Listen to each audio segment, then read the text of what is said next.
Hi friends, reserve bank of India కొత్తగా office attendance కోసం notification అనేది రిలీజ్ చేసింది. ఈ ఆఫీస్ అటెండెన్స్ అనే జాబ్కి శాలరీ వచ్చేసి అరౌండ్ 46K అనేది గ్రాస్ శాలరీ. పిఎఫ్ డిడక్షన్స్ అన్నీ పోనీ అరౌండ్ 40K అయితే శాలరీ వస్తుంది. అండ్ పోస్టింగ్ వచ్చేసరికి మీ హోమ్ స్టేట్లో ఆర్బీఐ ఆఫీసెస్ అయితే ఎక్కడెక్కడైతే ఉన్నాయో అక్కడ ఈ పోస్టింగ్ అనేది ఉంటుంది. మన తెలుగు రాష్ట్రాలకి అయితే హైదరాబాద్లో ఉంది. హైదరాబాద్ ఆఫీస్కి మాత్రమే ఇప్పుడు నోటిఫికేషన్ రిలీజ్ చేశారు. నేను అది నోటిఫికేషన్లో ఎన్ని వేకెన్సీస్ ఉన్నాయి, ఏ కేటగిరీకి ఉన్నాయి కూడా చూపిస్తాను. నేను కొన్ని ఓబీసీ కేటగిరీకి పోస్ట్ లేవు, అలా కొన్ని కేటగిరీస్కి అయితే పోస్ట్ లేవు. SC ST general category, EWS కేటగిరీకి అయితే పోస్ట్ ఉన్నాయి. నేను ఒకసారి ఆ నోటిఫికేషన్ అది కూడా చూపిస్తాను మీకు. నేను అనవసరమైన టైం వేస్ట్ ఉండదు. మీకు notification straight to the point కావాలంటే ఈ ఛానల్ సబ్స్క్రైబ్ చేసుకోండి. And 46K salary plus HRA 15% HRA అనేది ప్రొవైడ్ చేస్తున్నారు. ప్రొవైడెడ్ ఇక్కడ మీకు ఒకవేళ bank reserve bank of India, apex bank ఏదైతే ఉందో, నేషనల్ బ్యాంక్స్ అన్నీ దీని కింద అండర్ నేషనల్ బ్యాంక్సే కాదు, ఏ బ్యాంక్ అయినా సరే, ఇండియాలో ఉండే బ్యాంక్స్ ఏవైనా సరే దీని కింద వర్క్ చేస్తాయి. సో ఈ బ్యాంక్లో అంటే నేషనల్ లెవెల్ ఎక్స్పోజర్ ఉన్న బ్యాంక్ అండ్ అన్నీ కంట్రోల్ చేసే బ్యాంక్ కాబట్టి మీకు ఆ పవర్ కూడా తెలుస్తుంది మీకు ఒకవేళ జాబ్ వస్తే కనుక.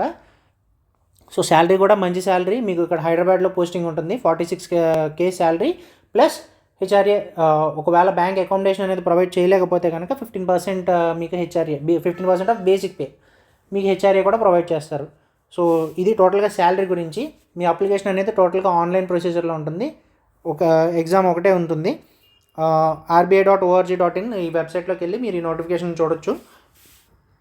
ఓకే, సో చూడండి, అప్లికేషన్ డేట్ వచ్చేసరికి January 15, 2026 స్టార్ట్ అయింది ఆల్రెడీ. అండ్ February 4 తోటి ఎండ్ అయిపోతుంది అప్లికేషన్. సో ఎవరైనా అప్లై చేసుకోవాలనుకున్న వాళ్ళు తొందరగా అప్లై చేసుకోండి. అండ్ నా సజెషన్ ఏంటంటే, కాంపిటేటివ్ ఎగ్జామ్స్కి ప్రిపేర్ అవుతున్న వాళ్ళందరూ ఈ నోటిఫికేషన్ అప్లై చేయండి. జస్ట్ ఫర్ మీకు జాబ్ వచ్చింది రాంది సెకండరీ థింగ్. కాంపిటేటివ్ ఎగ్జామ్ మీకు ఎగ్జామ్ నాలెడ్జ్ వస్తుంది. ఎగ్జామ్ ఎలా ప్రిపేర్ అవ్వాలి, ఎగ్జామ్లో ఎలాంటి క్వశ్చన్స్ అడుగుతున్నారు, మనం ఏ లెవెల్లో ఉన్నాం అనేది మిమ్మల్ని మీరు టెస్ట్ చేసుకోవడానికి ఉపయోగపడుతుంది. Just for the sake of it apply చేసుకోండి. ఓకే, అండ్ ఆల్రెడీ నేషనల్ బ్యాంక్లో క్లర్కుల కింద చేస్తున్న వాళ్ళు, నా సిన్సియర్ సజెషన్ ఈ అప్లికేషన్కి పెట్టండి. ఎందుకంటే మీకు టార్గెట్స్ ఉండవు, ప్రెషర్ ఉండదు. 10 to 5 జాబ్. 5 day బ్యాంకింగ్ కోసం ఇప్పుడు మరి ఆల్రెడీ 27th స్ట్రైక్ అనౌన్స్ చేసుకున్నారు మీరు. సో 27th స్ట్రైక్ అనౌన్స్ ఇక్కడ ఆర్బీఐలో ఆల్రెడీ 5 day బ్యాంకింగ్ ఉంది. సో చాలా మెంటల్ ఫ్రీగా కూడా ఉంటారు. సో నేషనల్ బ్యాంక్లో ఎవరైతే క్లర్క్ కింద చేస్తున్నారో వాళ్ళు కూడా దయచేసి ఈ ఎగ్జామ్ అప్లై చేయండి. వస్తే కనుక కళ్ళు మూసుకొని జాయిన్ అయిపోండి. Okay, so next thing, and మీకు ట్రాన్స్ఫర్స్ అవి అంత పనే లేదు. హైదరాబాద్ పోస్టింగ్ అంటే హైదరాబాద్ పోస్టింగ్ అంతే. ఇంకా క్యాడర్ పెరిగే కొద్ది ఇంకా బెటర్ ఆపర్చునిటీస్ వస్తాయి. Okay, so website link already open అయిపోయింది. February 4 తోటి ఎండ్ అయిపోతుంది. అది ఒకసారి చూసుకోండి. ఆన్లైన్ టెస్ట్ వచ్చేసి February 28 కానీ March 1 కానీ అంటున్నారు. ఒకసారి అది కూడా చూసుకోండి. ఓకే, నెక్స్ట్ ఇక్కడ చూడండి, వేకెన్సీస్ వచ్చేసరికి మెయిన్గా మనకి వేకెన్సీస్ ఎక్కడెక్కడ ఉన్నాయంటే, ఇక్కడ మనం హైదరాబాద్ ఒకటే, మన తెలుగు రాష్ట్రాలకు సంబంధించి హైదరాబాద్ ఒకటే ఉంది. 3 పోస్ట్ ఎస్సీకి ఉన్నాయి, 3 పోస్ట్ ఎస్టీకి ఉన్నాయి.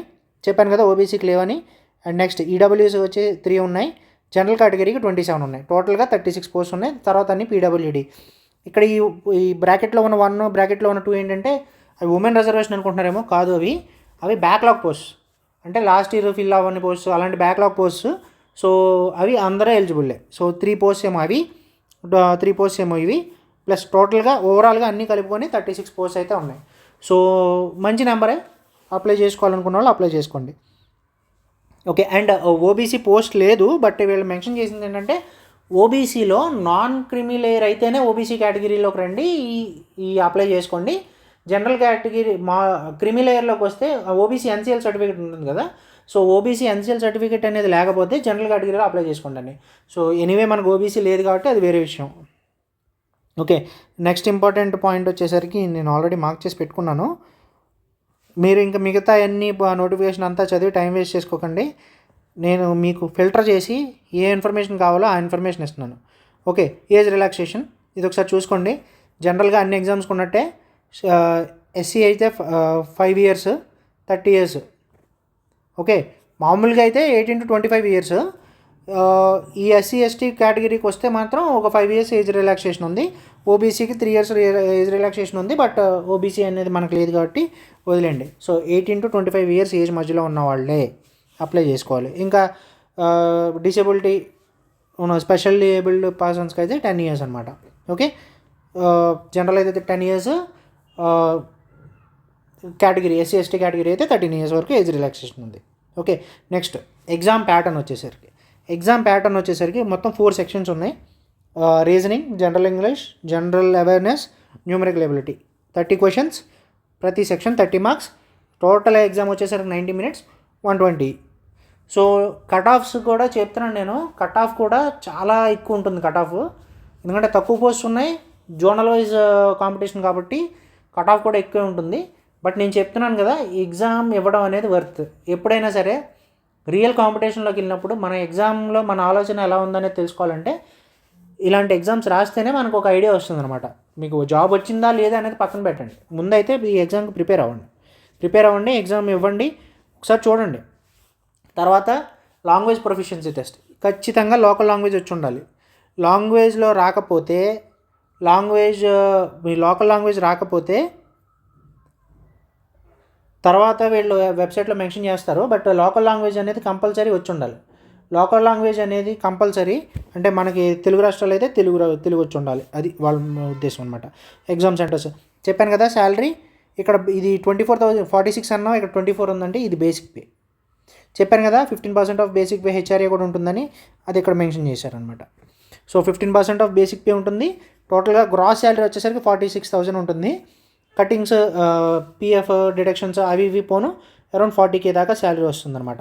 40K salary plus 15% HRA. Okay, so ఇవి బ్యాంక్ అకామిడేషన్ మీకు ఇస్తుంది, సబ్జెక్ట్ అవైలబిలిటీ అన్నీ చూసుకొని దాన్ని బట్టి ఇస్తుందని చెప్తున్నారు. క్లాస్ 4 పోస్ట్ అనమాట ఇది, ఆఫీస్ అటెండెంట్. జనరల్గా ఇది ఫైల్స్ తీసుకురావడం మీకు ఐడియా ఉంటుంది. So at the time of రిటైర్మెంట్కి వచ్చేసరికి అది శాలరీ అరౌండ్ 1 lakh కూడా అయిపోతుంది. చాలామందికి ఇప్పుడు ఆల్రెడీ బ్యాంక్లో వర్క్ చేస్తున్న వాళ్ళకి ఐడియా ఉంటుంది, 1 lakh పైన అయిపోతుంది salary. Okay, and application fees వచ్చేసరికి ఎస్సీ ఎస్టీ కేటగిరీ అయితే 50 rupees, జనరల్ కేటగిరీ అయితే 450 rupees plus 18% GST, around 500 rupees examination fee ఉంటుంది. సో ఇది ఒకసారి దృష్టిలో పెట్టుకోండి. ఈ నోటిఫికేషన్ ఒకసారి క్లియర్గా గో త్రూ చేయండి. అండ్ మీకు ఏమైనా డౌట్స్ ఉంటే నన్ను ఒకసారి అడగండి. ఇదిగోండి ఒకసారి ఆ వెబ్సైట్ కూడా చూడండి, హాల్ టికెట్ డౌన్లోడ్ చేసుకోవడానికి అనమాట ఇది. ఓకే, మీకు ఇంకేమైనా డౌట్స్ ఉంటే కింద కామెంట్స్లో మెన్షన్ చేయండి. అండ్ కామెంట్స్లో టెలిగ్రామ్ ఛానల్ మెన్షన్ చేస్తున్నాను, మీరు ఆ టెలిగ్రామ్ ఛానల్లో కూడా మీకు ఏమైనా డౌట్స్ ఉంటే కింద ఇదిగోండి అప్లికేషన్ పీడబ్ల్యూడీ కేటగిరీ వాళ్ళకి ఫార్మేట్ అనమాట, అది ఎలా సబ్మిట్ చేయాలనే దానికి ఫార్మేట్ అది. సో ఇది ఓవరాల్గా నోటిఫికేషన్ వచ్చేసరికి ఇంకేమైనా డౌట్స్ ఉంటే ఒకసారి నాకు కింద కామెంట్స్లో మెన్షన్ చేయండి, లేదంటే నాకు ఆ టెలిగ్రామ్ ఛానల్ మెన్షన్ చేస్తున్నాను, అందులో ఈ నోటిఫికేషన్ పీడిఎఫ్ అనేది ఆల్రెడీ పెట్టాను, ఒకసారి అక్కడికి వెళ్ళి పీడిఎఫ్ డౌన్లోడ్ చేసుకోండి. అండ్ మీకు ఏమైనా డౌట్స్ ఉంటే నాకు కింద కామెంట్స్లో మెన్షన్ చేయండి. Okay, thank you.